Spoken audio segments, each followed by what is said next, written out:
Welcome to the Clemson Dubcast. It is Friday, April 25th. The big news of the day, Brad Brownell's big contract extension from 4 to 6 years, from $3.75 million to $4 million, and maxing out at $5 million at the end of the contract. The most interesting part is the language in the contract that stipulates Brownell can step down at any time and continue on as an administrator, a special assistant to the AD, as it is called, and really backs up what we said a while back when Brownell was in the mix for the Indiana job.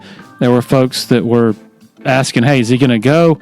Some folks were assuming he would go if Indiana was interested. And what we said the whole time was Brad is very happy here, and he wants to be here for a very long time, and that obviously extends beyond his coaching career. So we're going to have much more on that, going deeper into the whole story, the whole situation on Brad Brownell, his contract, everything at TigerIllustrated.com through the weekend. So stay tuned for that. And if you aren't already a subscriber, now is a great time to do it. So this podcast has been going since August of 2018, more than 770,000 downloads of more than 340 episodes. And my great friends, Blake Smith and Brooke Archenhold at Parham Smith Archenhold Law Firm, have been a part of it for every single one. They are longtime Clemson people, and they give you the experience and the results you need. Their team can help with personal injury and medical malpractice cases. They currently serve North Carolina and South Carolina with offices in Greenville, Spartanburg, and Charleston. If you or your family has been injured, I want you to help you get the compensation you deserve. Schedule a free consultation by calling 864-301-8767 or by going to parhamlaw.com. That's PARHAMlaw.com. Celero Communications, formerly known as Tandem Payment, is a full-service integrated electronic payments provider powered by leading-edge technology. Celero provides a wide array of merchant solutions, simplified payments. They make onboarding, taking payments, maintaining risk management and compliance, and getting support quick and easy. At Celero, they're all about helping you achieve sustainable growth as a business. Taking payments isn't the only thing your business needs. With Celero's solutions, you can manage inventory, sell products and services via social media,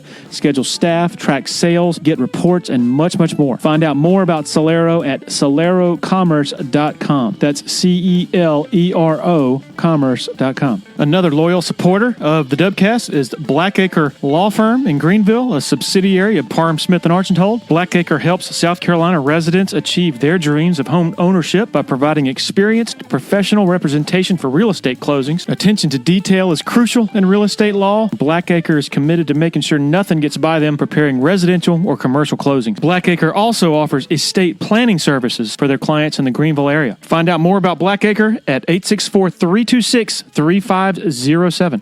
All right, catching up with my old friend, old newspaper pal, Brian Murphy, who is now at WRAL in Raleigh, serving as their sports investigative reporter. And of late, he has been investigating what in the hell is going on at Chapel Hill or Chapel Bill. Oh, wait, I can't say that because Bill Belichick's already trademarked that, apparently. All right, talking that craziness and a bunch of other good stuff. Here we go. Enjoy. All right, joined by old friend and current friend, I guess, Brian Murphy. How you doing, man? I'm great, Larry. Thanks for having me.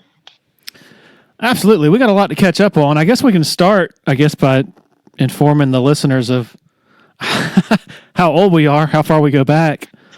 Man, I remember, I guess I'll just start with my initial snapshot recollection, working at the Augusta Chronicle in the late 90s, early 2000s. Brian Murphy worked for the Macon Telegraph, covering Georgia Tech, right? Yeah, I started just covering high schools and Fort Valley State University down there, and then eventually made my way up to covering Georgia Tech. Joe Person, who has covered the Panthers now for decades, it seems like, was the Georgia Tech writer and helped me get kind of a start up there. And covered Chan Gailey, and then pre-Paul Johnson era. Right, the Calvin Johnson, Reggie Ball days, and Paul Hewitt days in basketball. They made it to the national championship game, actually, when I was covering them in basketball.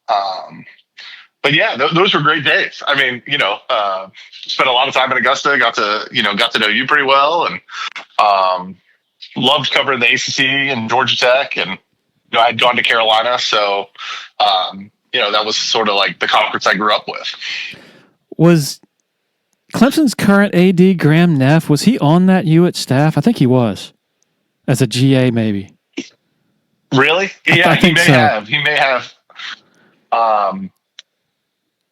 Yeah, it's been crazy to see. Like I know, Bo Nix's dad was on one of those staffs. Bill O'Brien, who's at Boston College now. Like, some of the people are still kicking around in college athletics that were there 25 years ago. 24 years ago. So, do you remember? I'm assuming you were at the 2004 Georgia Tech football game at Clemson. Crazy ending. Calvin Johnson. Yeah. Clemson was supposed to win.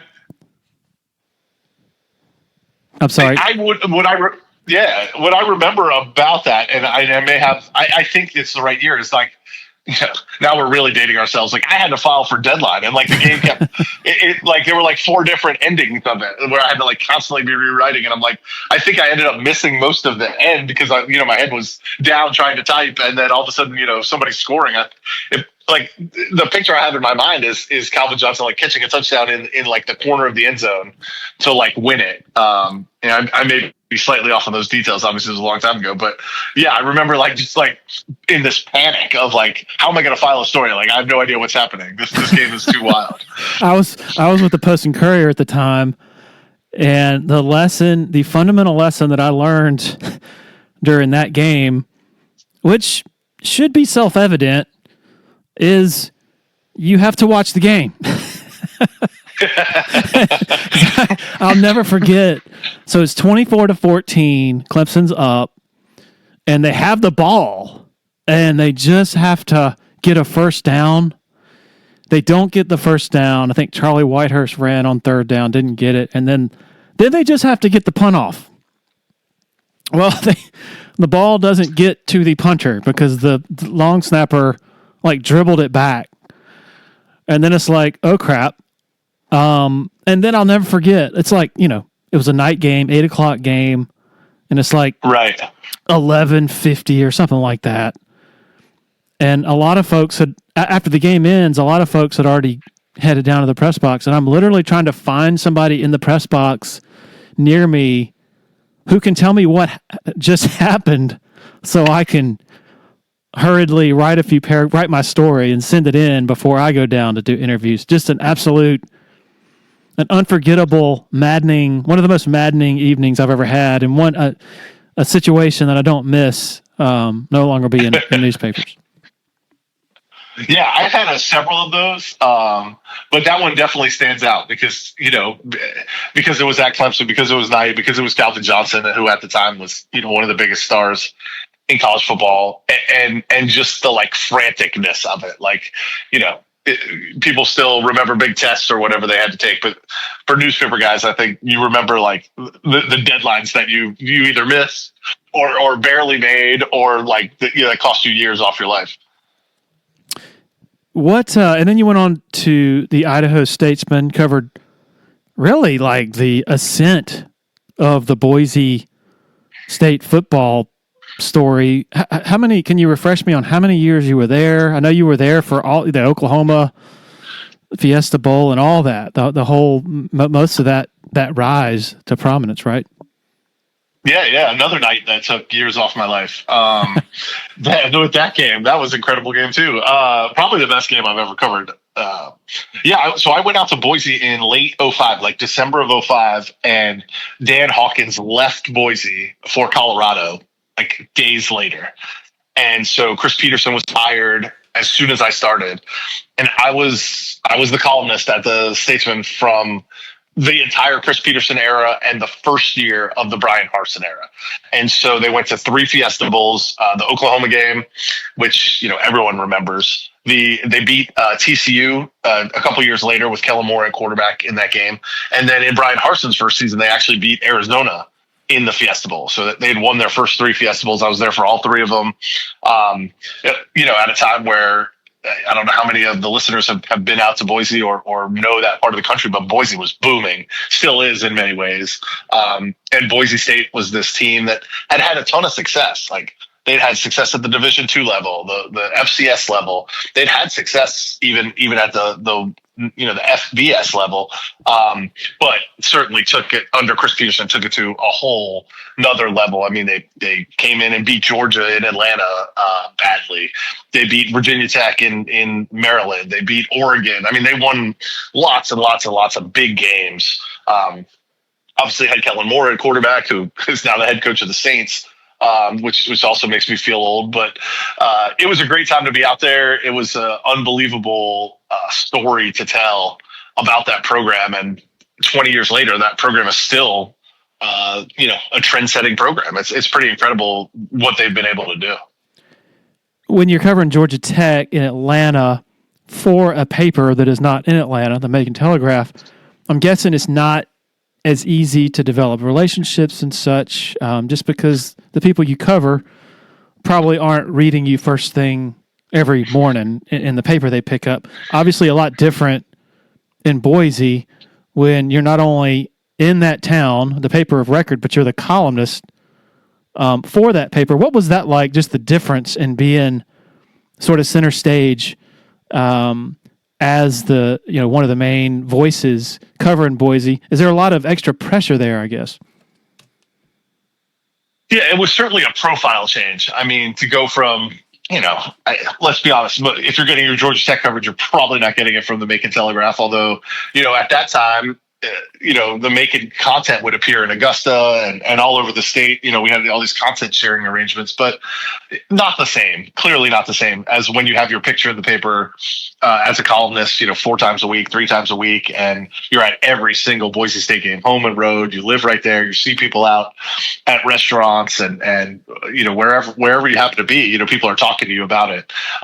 So it was a huge change in sort of profile, and I did feel a lot of pressure to I had the sense that everyone, especially with Boise State football and how passionate people were about it, that people were going to read every word that I wrote, not from an ego standpoint, but just the interest was so high in Boise State. And so you wanted to not only tell great stories, but to have especially as the columnist, to have opinions or to have, I hate the word takes, but to have, to bring something new to the conversation, because that was the only thing the Boise media really covered was Boise State football, and it was a year-round thing. And so, yeah, I definitely, especially off games and things like that, I always wanted to have something kind of unique, because I knew so many people were going to be interested and were going to read it. I'm not sure I've been in a position like that since, or even before, where you knew the whole town was super interested in what you were writing.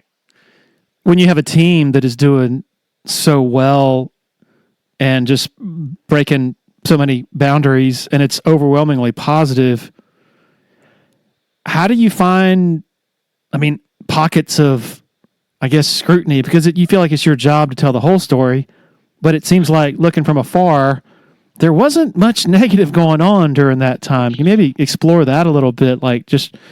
You're trying to be balanced, but it just seems like it was such a, you have so many people fanatical for that team. How did you criticize during that time without maybe going too far?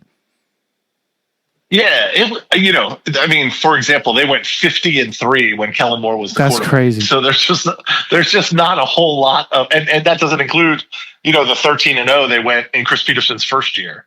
I think Chris Peterson, and I may have the number slightly off, but was something like 89-10 as the head coach. And you've experienced something similar with what Clemson's gone through. But, how do you, when a football coach wins 90% of his games, it's really hard to come up with tons of negative stuff to write about the program. But you try to be, there were times within that where, the defense didn't play well or some controversy. And so you tried to cover all that. And, one of the aspects that I struggled with was how negative do you be about a team that is that good? Are you just trying to write the negative or something negative or something not positive, I guess, because you're bored of writing the positive stuff. And so that was difficult. And one of the ways I tried to focus, one of the things I tried to do was cover a lot of the off the field stuff. And so at that time, it feels like my entire career has been about this, but there was tons of conference realignment stuff. Boise State going they tried to get in the Mountain West and they couldn't, and then they eventually did. Then they joined the Big East and they joined the Big West at the same time, and then that all fell apart. And so there was a lot of news, that I was able to cover that wasn't, Boise State, won 45-3 again over an overmatched Mountain West team or WAC team at the time. And so I found that, getting off the field, some of the questions about the investment in football, like, this is a university that struggled academically at times, although it has gotten much, much better in part because of the football program. But, are we allocating resources properly as a member of this community when it's going away from the university and toward a football program that only plays, 11 times a year or 12 times a year. So, I think just that's always been a path that I've tried to follow. And so the news side of it kind of interested me more. There was an NCAA scandal. It seems quaint now, given where we are, but of improper benefits of guys who come in for the summer and sleep on couches or get meal money from the team, and they weren't yet there. And it was a huge deal. They lost scholarships over it. And now it seems like, what are you talking? Even at the time, it seemed like, what are you talking about? But, and I was part of breaking some of that stuff. So they're even with a team that's winning 90% of its football games and going to the Fiesta Bowl and getting the keys to the city, and Kellen Moore was a bona fide superstar in the city. There's still ways, I think, to cover the program and cover the team that brings balance. Hindsight always is, it's always helpful to have.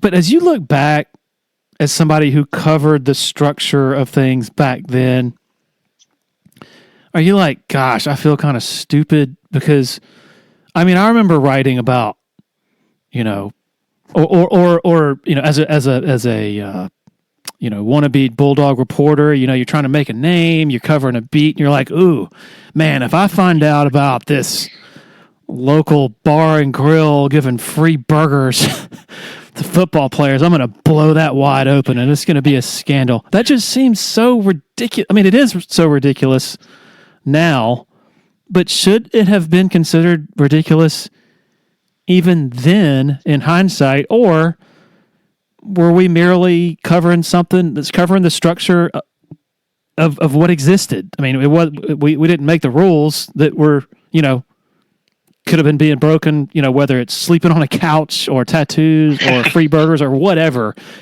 You agree that it just seems just silly in hindsight? Yeah, of course. Now you look back and you're like, this is crazy. I talked to somebody the other day. I said, when is the last time that a player was ruled academically ineligible? Like when right. I remember back to when I was a beat writer, like that was a big deal. Like, players were declared academically ineligible, like kind of every season. And maybe important players. And now I'm like, I can't even remember the last time someone was declared ineligible for academics. And it's happening at a time where, the quarterback at North Carolina was at Purdue, came to North Carolina for a semester, and is now back at Purdue. Like, how are you even making progress toward a degree or any of that stuff? So, but on the other hand, like the rules were what the rules were, and it impacted your football team if you got hit with some violation that, in hindsight is pretty stupid. But at the time, the NCAA was spending a lot of effort and energy, going after schools for that stuff. And this as well as I do, at the time there were people who thought it was ridiculous, who compared some of the media to slave catchers, right? To people who wrote about slave catchers. And that may have been hyperbole in the other direction, but there was a sense, I think, in some quarters that, like, what are you guys doing reporting on this nonsense? It's all nonsense. Don't you see that it's nonsense? But I think, and I include myself, we were too caught up in, like, what does this mean for Georgia Tech? Or what does this mean for Boise State? Or what does this mean for Clemson? If the NCAA is snooping around your program, even if the reason they're snooping around your program, some 10, 20 years later would seem like the dumbest thing ever. Yeah, just think of the the demonization, the sort of mainstream demonization of Reggie Bush, Terrell Pryor, tattoos. I mean, Jim Tressel got run out. I mean, I guess he lied, or I recall him lying, I guess, allegedly. But it's just like, that was a massive scandal. Free tattoos. Well, Kelvin Sampson, who was in the Final Four this year and is from North Carolina, lost his job at Indiana. One of the blue bloods for making too many phone calls. Like he was way over the line, right? It wasn't like one too many phone calls. It was like thousands of too many phone calls. But you're like, wait a sec, the NCAA cared about how many phone calls you made to prospective recruits? Like, what is going on? Now you can just offer them, multi-million-dollar contracts. So, yeah, the paradigm shift in just the years that we've been doing it is incredible. Like, I mean, but then I look at everything else, right? The technology we used when we were doing it 25 years ago is just like antiquated. Like, I wouldn't even know how to do it based on the equipment that we have now and the tools that we have now. So everything's changed just so rapidly. Do you think that we just not we, but the system, college athletics, whatever, overcorrected, went from one kind of ridiculous extreme to another in this place they are now with, I mean, it's just wild. Just like you mentioned, the guy going from Purdue to North Carolina to Purdue, Nico basically traded for the Appalachian State quarterback who just got to UCLA. Do you agree that this is just, I don't know, chaos maybe is a cliche, but just what do you make of the state of things right now? Yeah, and this is the way I look at it. Like, I don't, they're talking about antitrust exemption or collective bargaining, and I think, like, when we started in the business, I'll just use that 20-year time frame, at least for me, when I started covering really high-level college athletics. Like, if you had offered the same collective bargaining to the players that you would offer now, the players would have accepted it unanimously. Yeah. Like, there would have been no dissent. And now, if you offered that same exact deal, the university administrators would accept it 100%. But no player would accept it, because what they have now is better than any deal they would ever get. They have unlimited free agency. They have no salary cap or limitations on salary. They have free transfers as many times as you want. I was in court this week for a case that would have granted additional eligibility for players who have played 4 years, but in one case, 6 years, simply because they felt like they didn't get enough out of their college experience. The case was more complicated than that, but that was a big gist of it.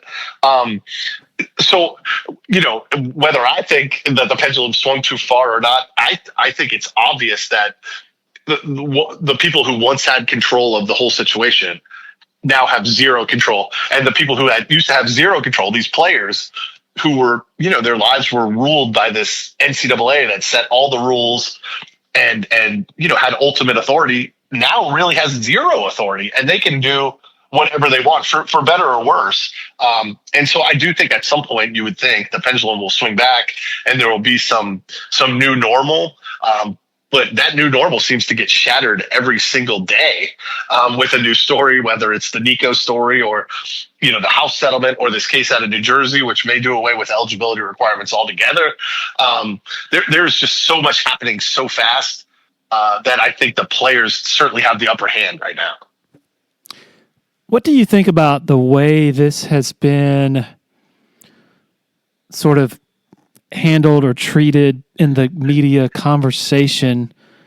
And I guess that means Twitter conversation. I hate to say that, but simply because things aren't what they once were with the newspaper hierarchy and so many voices out there. But it just seems like there's just such a disconnect between what, athletics administrators and coaches say and have said in recent years in terms of, this is going to hell in a handbasket and blah, blah, blah.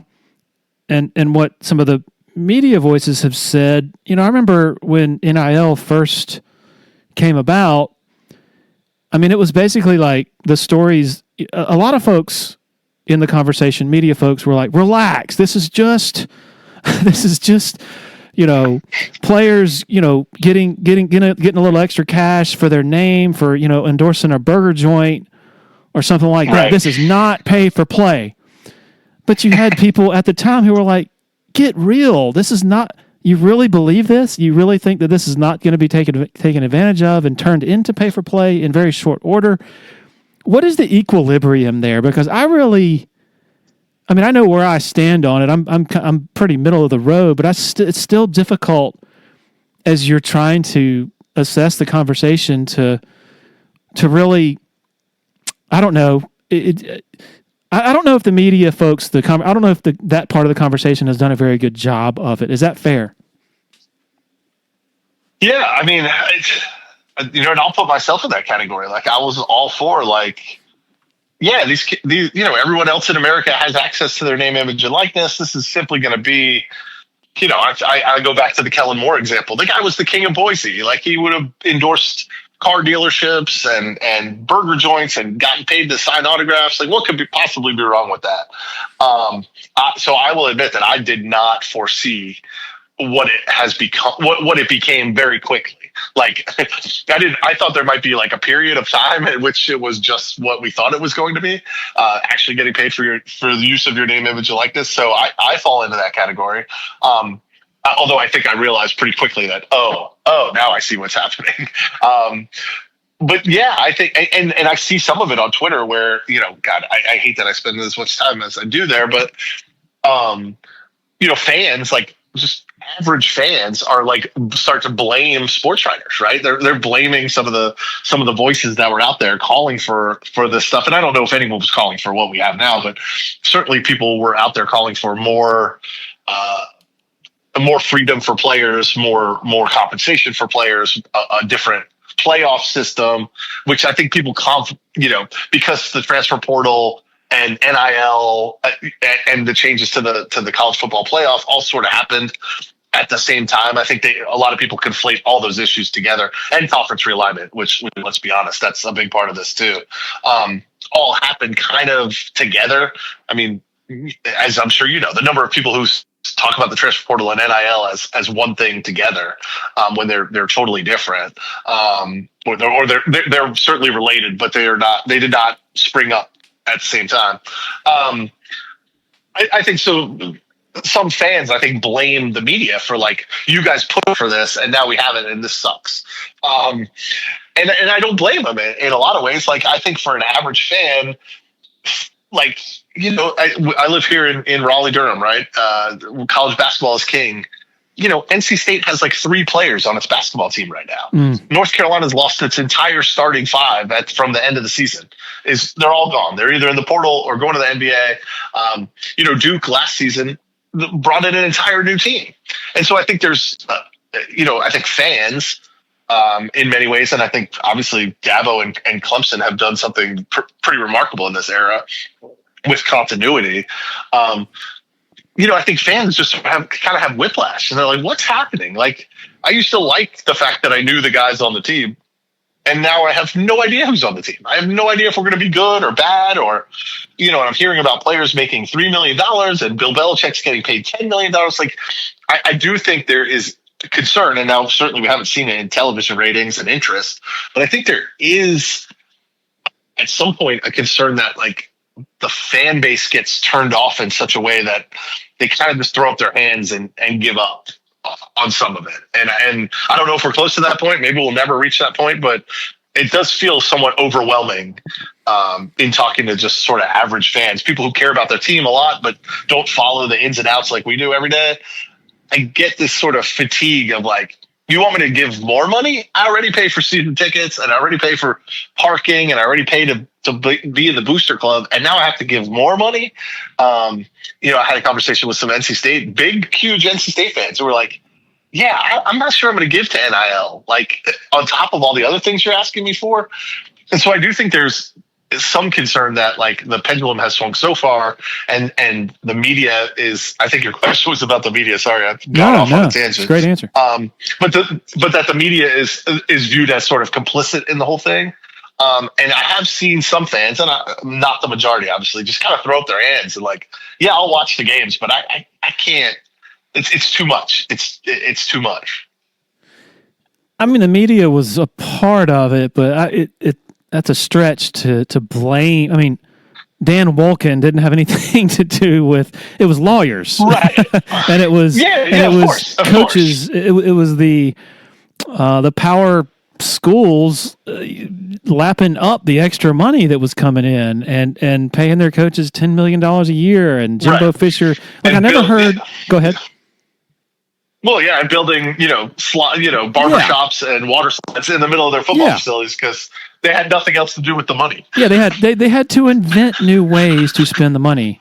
And, it's interesting, like, and I'm not saying fans are wrong at all because, it's the way that a lot of them feel. But, you hear, a common thing you hear nowadays is, this is just not sustainable. I'm just gonna go watch something else if this keeps up. But I didn't hear that from anybody after Jimbo Fisher got paid $75 million to sit on his couch. You know? So there's I think one led to the other. The oceans of new money that was just not gonna last without it being challenged because players are paying attention to that. I just talked to Ricky Sapp, a former defensive end who played for Clemson back in the Tommy Bowden era, final year of Dabo Swinney, I believe. And I said, back when you were playing, was it a part of your conversations even back in 05, 06, 07, 08? Like, wow, man, all these people are paying this much to come to the games, and I see my jersey everywhere I look, and I'm not allowed to make a dime off of it. He said, absolutely, we talked about that. So if you talk to current players, even former players from the distant past, a healthy number of them say, hell yeah, we should get paid. And in fact, I asked Ricky, I said, what do you think about the existence of millionaire players, college football players these days? 19, 20-year-old kids are millionaires. And he says, all I know is CJ Spiller and we need some back pay. So there's... Well, one of the first stories that, became a big story out in Boise that sort of pointed to this was, Ian Johnson was the star running back for that team that won the Fiesta Bowl. He proposed to his girlfriend after the game, was on all the shows, Good Morning America, you name it. The NCAA shut down this little beanie business that he had where he would knit beanies and sell them. And when he became so popular, the NCAA shut it down because they said, well, people aren't buying it to buy your beanie. They're buying it so that, to give you money, basically. And, so I think stories like that, stories where every single person in the stands is wearing a number 11 Kellen Moore jersey, and Kellen Moore gets $0 from that. When we constantly reported on, well, this new coach signed a new extension, here's what he gets paid every year. Like, I certainly think that played a role. I think the players were always aware of it, but I think the more and more stories that came out like that, like, wait a second, every single fan in the stands is wearing the same jersey, but the guy can't get a free burger, can't sleep on somebody else's couch in the summer. Like, I do think that inherent unfairness bubbled up over these last 2 decades.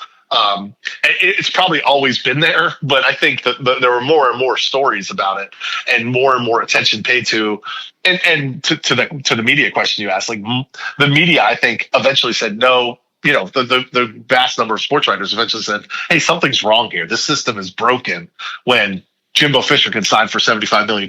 But, if you get a ride from practice back to your house, that could be an NCAA violation. Like, I think we realized that perhaps even before fans, certainly not before players, but that the system had tilted too far toward the administrators, towards the coaches, towards the NCAA.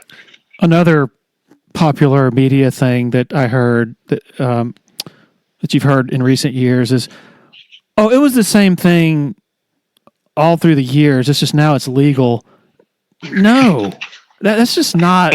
That is not true, man. Like, there's no freaking way that players were getting paid millions of dollars in the past, with some exceptions, of course, Pony Express and all that. Right. But the way it was termed to me from a former Clemson coach was, they were recruiting Justin Ross out of Alabama back in 2018, I guess it was, 17, 18. And they felt really good that Justin was going to come to Clemson, but they had to close the deal. And the thing they were worried about was Alabama or Auburn, the in-state schools. And as it was termed to me, back then, cheating, the form of cheating in terms of money was, $5,000, a bag on a bag of $5,000 on Justin Ross's front porch. Like that's different from, $2.5 million or whatever. So it's not the same. It just isn't. And the people who say that, I don't get where they're really coming from. Yeah, it may have been true for a player here or there, right? That they got some sort of under the table money, but it was not. You didn't have $20 million basketball rosters or football rosters. Like, I think back to like some of the Dominique Wilkins. Like the story I've always heard is that he was between Georgia and NC State, and that he showed up at a game or whatever. The NC State coaches went to a game, and when they saw all his entire family in like brand new Georgia gear, that's when they knew it was over for him, that they weren't getting them. And so it was things like, oh, maybe we'll get your mom an apartment in the city that we're in. It was not at least none of the experience that I've had has indicated that these guys were signing for hundreds of thousands / millions of dollars back in the day. Yeah. The story goes with Herschel Walker. Clemson was hot and heavy with him, but they knew they were out of it when they saw him somebody saw him driving a Trans Am in his hometown. And don't get me wrong, Clemson was cheating its butt off then too. I guess the car Georgia gave him was nicer than the one Clemson was going to get. I'll tell you what, O'Brien, you mentioned the apathy from the fans, or just the fact that a lot of them are turned off by this. My feeling moving forward is you better win, because right. I think if you win, regardless of how your team is constituted, fans are going to pull for that helmet and they're going to get behind that. But man, if you at the first sign of losing and things turning sour, they're going to bail, and that's what you really have to be careful for. I would imagine in this sort of new era of fans, having more reasons to bail. Yeah, I think we saw that in Raleigh this season, both in football and basketball, right?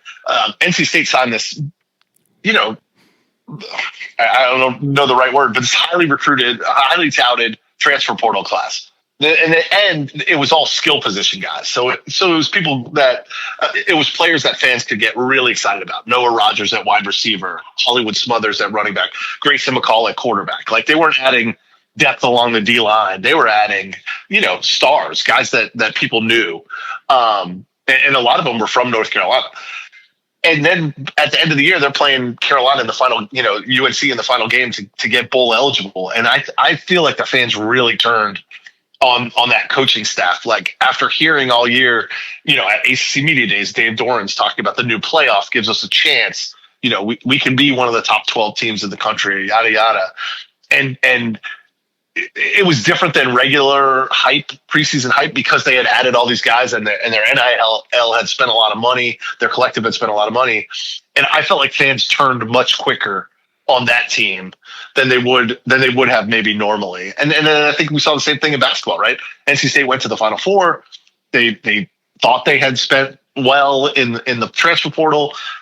Those guys either got hurt or didn't produce, and suddenly no one was showing up for NC State basketball games, and they felt like they had to make a move, fired their coach a year after going to the Final Four. Like, I think that demand, when you're asking fans to purchase play, I don't want to say purchase players, but when you're asking fans to give that amount of money and it's directly tied to the product on the field, it's not like, hey, give money and help these guys get scholarships or help us build a field house. It's really like, you've got to give us money in order to put a good product on the field. Well, that better be a good product on the field, or else I think the fans rightfully are going to get angry about that. Upstate foodies, want to take a moment to talk to you about our favorite taco spot, Willie Taco. 5 locations across the upstate. This award-winning team has been serving up fresh taco fusion for a solid decade now. The chefs at Willie Taco utilize the freshest, most creative, and sometimes unexpected ingredients in their kitchens. Come see why Southern Living, Garden and Gun, and Food and Wine Magazine are raving about Willie Taco and their signature offerings, such as their Southern Tide, crispy avocado, Nashville hot chicken tacos, literally flavors you will not find anywhere else, folks. And don't forget about the cocktails. Super fresh margaritas, ice cold cerveza, and over 80 tequilas served up daily from behind the bar. So don't wait, folks. Your Willie Taco Familia is ready to serve you up their twist on funky, fresh fusion. It's the Willie way. Listen up, Clemson Tiger fans. Founders Federal Credit Union has a new office right on campus in the Hendricks Center. We're here to serve you with the financial tools you need and the personalized service you deserve. Not on campus, Founders has an office conveniently located on Old Greenville Highway. Stop by or visit foundersfcu.com to learn more and apply for a membership. Relax, you're with Founders. Federally insured by NCUA, membership qualification required. When you're ready for a complete renovation in your home or business, open the door to more with Harris Home and Harris Commercial. Their local experienced team will totally transform any room space, from beautiful floor coverings to construction to finished details. Harris handles every step of your renovation process, whether it's a kitchen or living room or an industrial or educational setting, like some of the positively stunning work they've done at Clemson University. Go to discoverharris.com and experience a total renovation transformation from Harris Home and Harris Commercial. All right, one of the main reasons I hit you up for this podcast. What the hell is going on with Bill Belichick? This is wild just to watch from afar. What is it like, sort of closer to the situation up there? Yeah, speaking of a team that's put a lot of money on the on-field product, then it better be good. It's wild, and I've been covering it ever since Mac Brown got fired and these Belichick rumors first started. I mean, there's so many facets to it. I mean, the first facet, and one I've covered a lot, is North Carolina, which obviously has a rich basketball tradition, has really made a huge bet that the future of college athletics is football. And if our football team isn't generating the type of revenue it can generate, then our whole program is going to sink. And so they've invested a ton of money in football. I mean, Belichick's contract is a $50 million contract over 5 years, plus additional NIL money, plus salary pool for assistants and a front office. They've really invested a lot of money on this gamble that, like, if your football program isn't maximizing its revenue generation capabilities, then the rest of your programs doesn't matter. You can't be a basketball school anymore. Every school has to be a football school. And that to me is fascinating. Like, if Clemson does it, it's one thing. If Georgia does it, it's one thing. But for a school like North Carolina to just openly say, like, we cannot be a basketball school, we have to be a football school because everyone has to be a football school, is a fascinating, like, experiment. And I don't know if they're going to be proven right or wrong, but that's the path they've chosen right now. So that part's fascinating to me. I won't spend a ton of time, but the inner workings of how this hire went down, and the fact that the UNC Board of Trustees was in some ways negotiating outside of the athletic department, like, all that is fascinating. Like, who holds the power at these universities now? Or at certain universities, I think is a fascinating story. And then there's the Belichick part of it. Like, can a guy who's never coached in college adapt quickly enough to the college game, and will all the skills that he clearly has as a coach be transferable at a time when your roster is changing all the time? Like, I think 16 players have already left that were participated in spring practice. Many of them won't matter, but they lost their 2 best defensive players, or their 2 most productive defensive players coming back. Bo Atkinson, I saw today, committed to Ohio State. Their top linebacker, Amari Campbell, is leaving.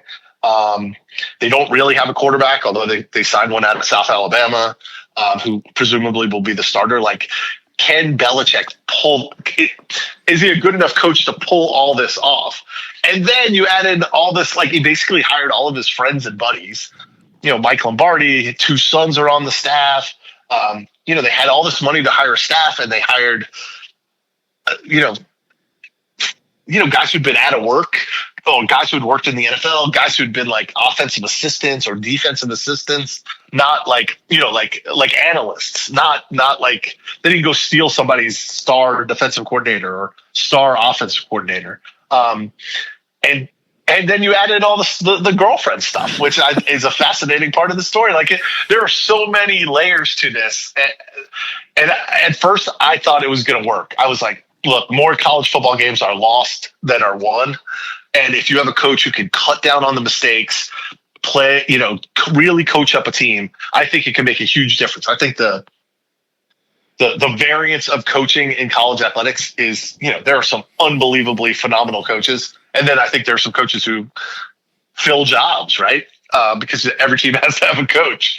And I thought Belichick, like his coaching acumen could carry him. But the more this has gone on, the more skeptical I've gotten about whether this is all going to work in a college town at Chapel Hill. I mean, they're not giving off the impression beyond the hire of Belichick itself that they're interested in making a big splash, like PR-wise. I mean, the article you wrote from the quote-unquote spring game, I had to read it twice just to make sure that what I read was true. That poorly written. It was that poorly written. No, it was great. It says, just a passage here, but the coach is substance over style, and in his first few months on the job, he's constructed a program in his image. No numbers on the jerseys for any player throughout spring or in Saturday's final practice. No player interviews throughout the spring or after Saturday's final practice. No assistant coach interviews throughout spring or after Saturday's final practice. Belichick spoke to the media near the beginning of spring practice and not again. Not even at the end of Saturday's event. Didn't even pick up the microphone to thank everyone for coming out or to tell them how important their presence this fall would be. This is just, even beyond somebody, speaking of myself, who's around Dabo Sweeney, who's a master promoter, a master brand guy, even beyond that, just on its face, that is just wild to read for the third time. It felt like malpractice. Like, if you've made this enormous bet on football and you're basically selling that Bill Belichick is the star of this whole thing, to not have a public look, I get the not having a spring game, lots of programs have it, but to not have like an organized autograph session or not have a meet and greet, come out, meet your Tar Heels, to not have Belichick. There was a PA announcer who was talking about like, okay, in this period of practice, we're gonna work on third down conversions or whatever. And there was someone announcing that. To not have him talk to Belichick for a couple of minutes and say, Bill, what do you want to tell the fans that are here? Like, to not have any of that, to not have promotion of the program just from like, hey, why don't you talk to our star linebacker? For the media to like get Carolina's brand out there. Like, it's so strange to me. Like, you have invested all this money and then you spent none of the money promoting it. I don't even know what to equate it to. Like Taylor Swift going on concert, going on tour, but never letting anyone know that there are tickets available or they should come out and see her, or doing any press interviews to promote it. It is so bizarre to me. Now they've sold out of their season ticket allotment. So in some ways, I guess it's paying off, but like, this was your one big chance to make a splash, to fill the stadium, to get new fans interested in Carolina football.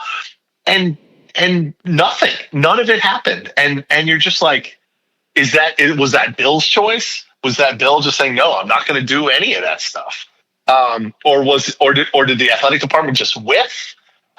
I don't know. I have to think it's a Belichick thing, because clearly the North Carolina athletic department knows how to promote itself and knows how to generate revenue, and knows how to put on events. But yeah, a lot of people found it strange. I'm glad I wasn't the only one who found it just incomprehensible.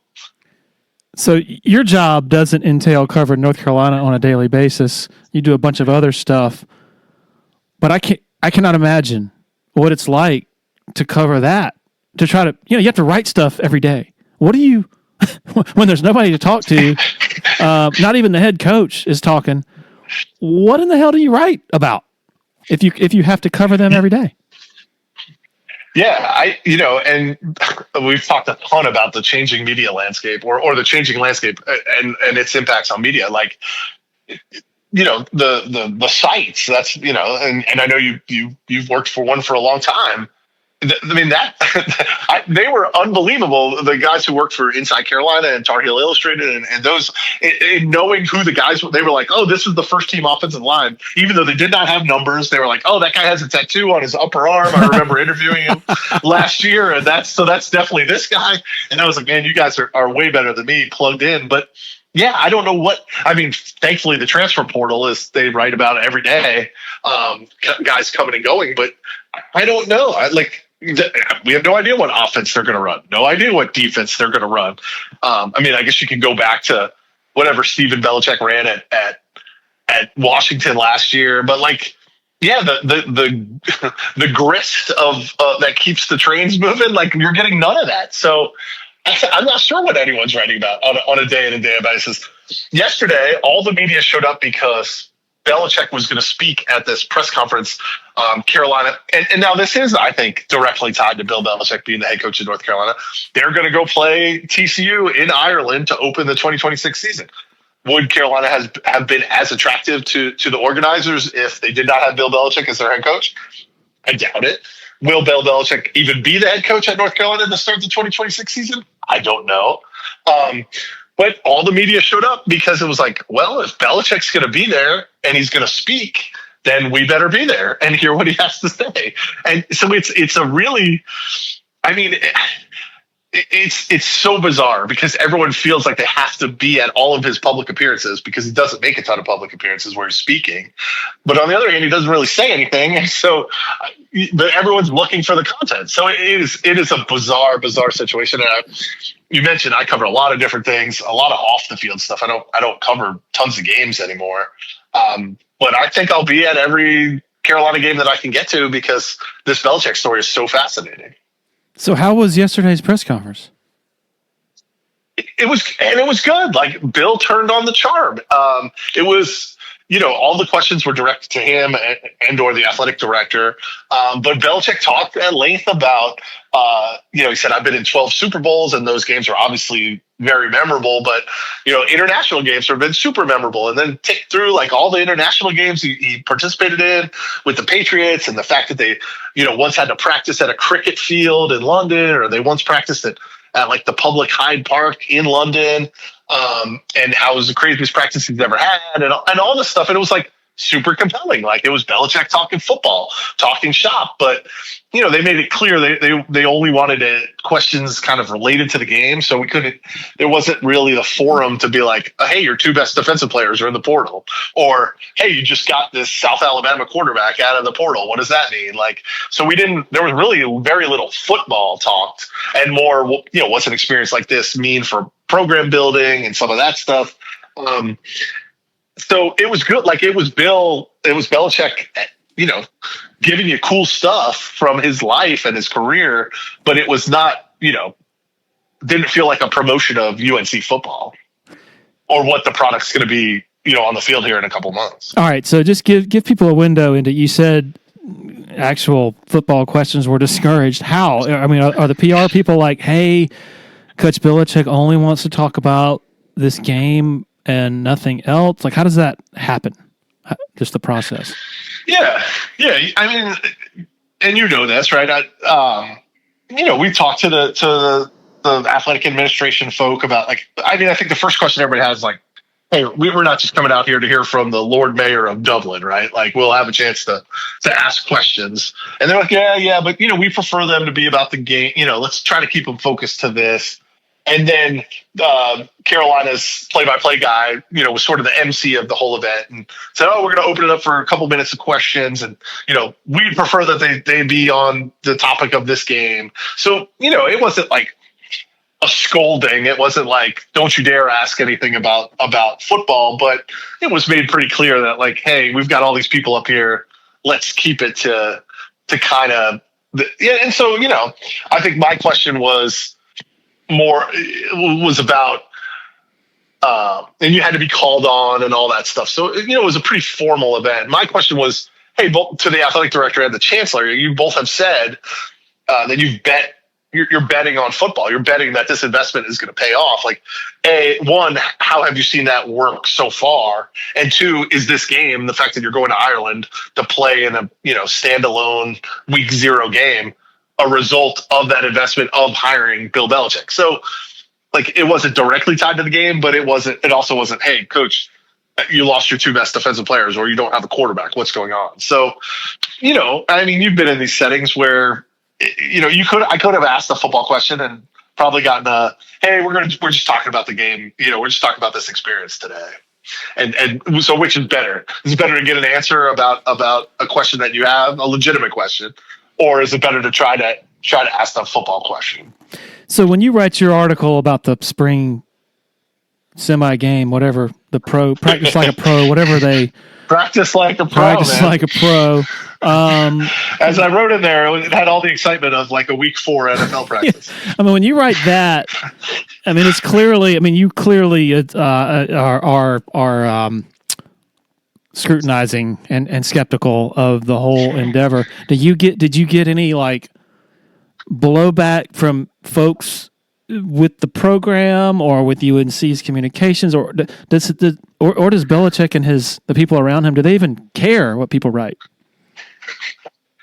You know what? I expected to hear, and I even was like talking to some of the other writers. Like, am I misreading this? Like, am I being too harsh on this? And I ran it through some people that I work with, and they're like, I don't think you were hard enough.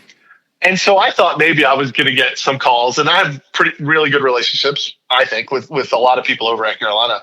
And I didn't hear anything. I haven't heard a single word that like, hey, that was unfair, or this is why we did it, or nothing. So part of me just thinks, what do they care what the guy at the local, the local TV station has to say about Bill Belichick, the way Bill Belichick's running the program. It got picked up. Stuart Mandel, I think, linked to it in his athletic piece. So it's gotten some, obviously you saw it. So it's gotten some, notoriety, but I haven't heard anything from Carolina, from any official over there saying, hey, trying to explain why they did it that way, or here's what you missed, or any of that stuff. Okay. I'm 49 years old, soon to be 50. Bill Belichick's girlfriend is 49 years younger. On top of that, like, I think as Mandel wrote recently, like, this is not some private thing, some personal thing. Like, he's posting pictures, laying on the beach with her. And also, she is like his advisor, like, he's asked that she be copied on emails, and she's scolding UNC's Senior Associate Athletic Director for External Affairs and Strategic Communications, Robbie Pickerel Evans, who was a distinguished newspaper writer, by the way, back in the day. Yeah, Like, what in... and this is at North Carolina. Like, a great school.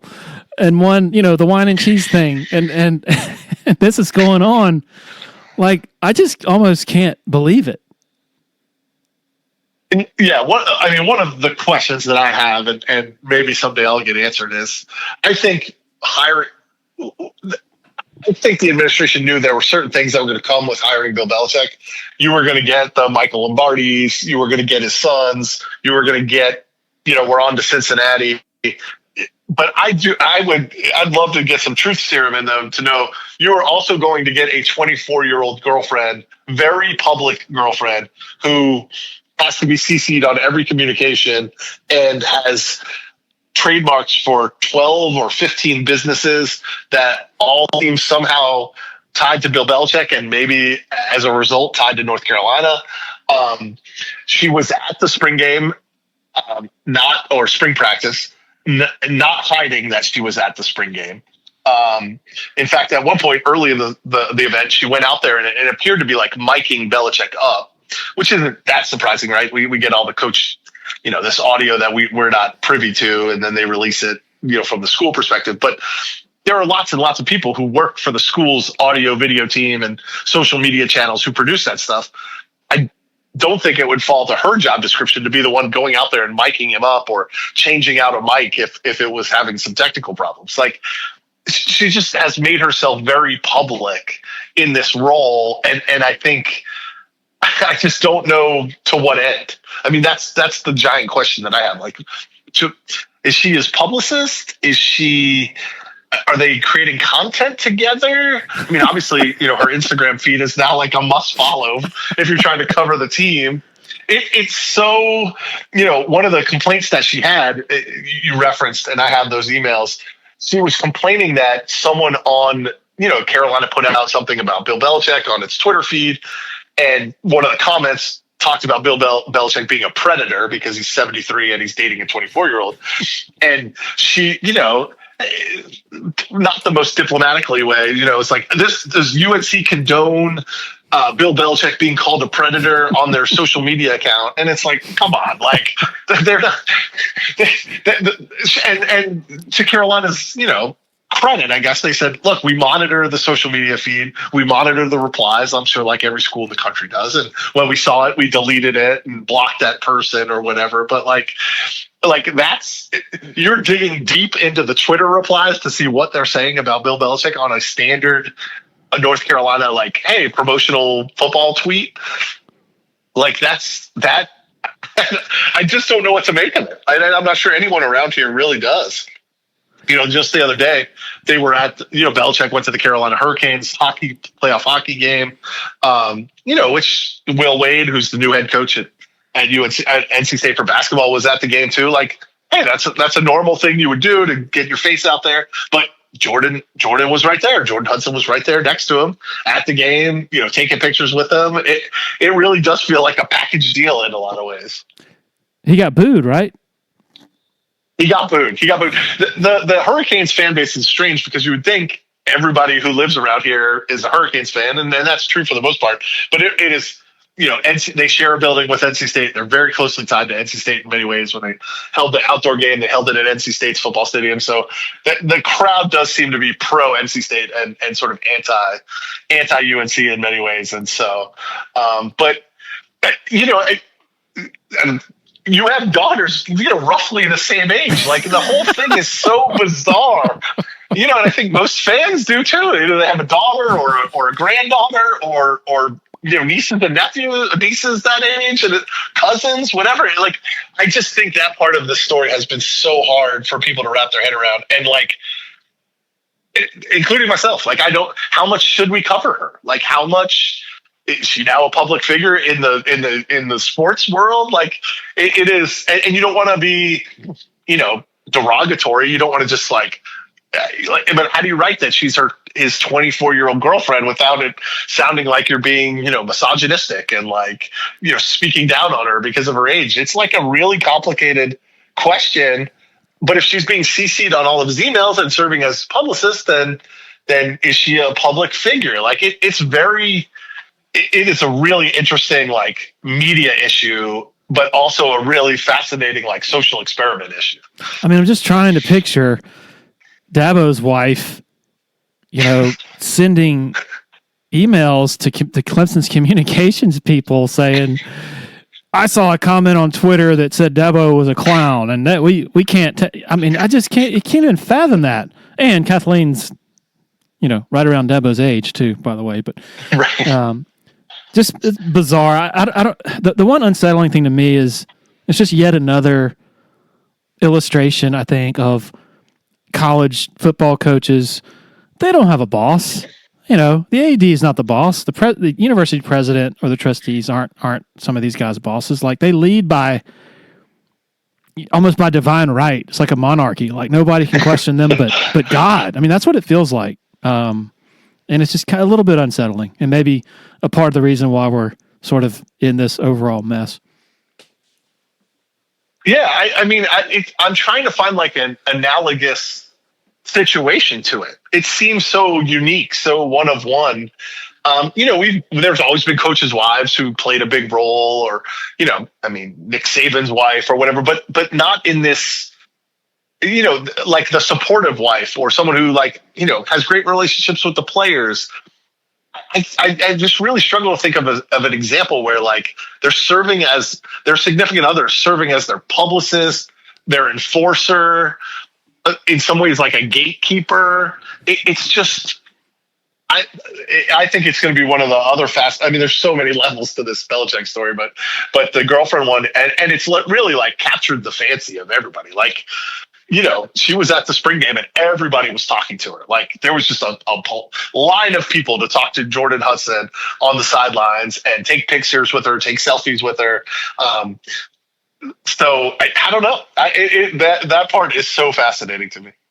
So is there a segment of North Carolina fans who are like, this Belichick thing is not a good idea, or is it pretty much like the worst is we'll wait and see?